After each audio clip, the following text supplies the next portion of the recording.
Today, our top military man in the Mideast, that will be CENTCOM Commander Admiral Brad Cooper. He's on Capitol Hill. He's going to brief some senators on the war in Iran.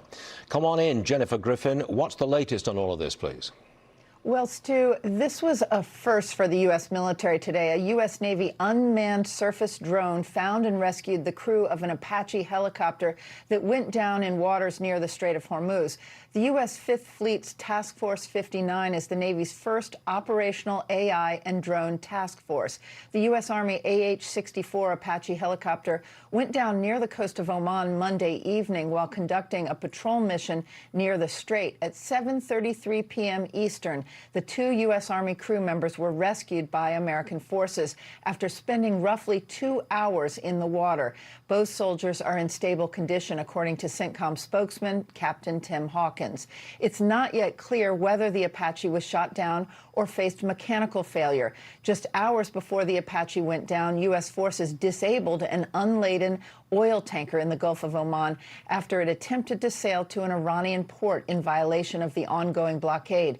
An American F-18 Super Hornet launched from the USS Abraham Lincoln aircraft carrier and fired precision munitions into the engineering and steering compartments of the Palau-flagged tanker, the MT Marivex, leaving 24 Indian crew members stranded aboard before they were airlifted to safety by Omani naval helicopters. CENTCOM says since the blockade began on April 13th, the U.S. military has disabled 7 cargo vessels and tankers and redirected 134 others away from Iranian ports. It has allowed 42 ships carrying humanitarian aid through the blockade.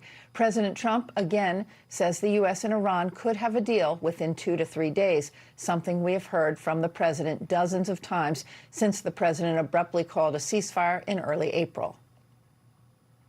We have ongoing negotiations in Iran and with Iran, and that hasn't stopped. And we could have at least an idea by 1 or 2 days from now, but I think it's going well. For the first time since the April 7th ceasefire, Yemen's Iran-backed Houthis fired missiles at central Israel after Israel and Iran exchanged volleys of missiles earlier this week. The Yemeni terrorist group launched 2 missiles, one of which was intercepted and one which fell short. The Houthis still have missile launch capabilities, Stu, despite the 7-week U.S. military operation dubbed Rough Rider, which struck over 800 targets in Yemen in March and April of last year. The Houthis still have the ability to threaten the Red Sea and Bab el-Mandeb Strait. Stu? Not good. Jennifer, thank you very much.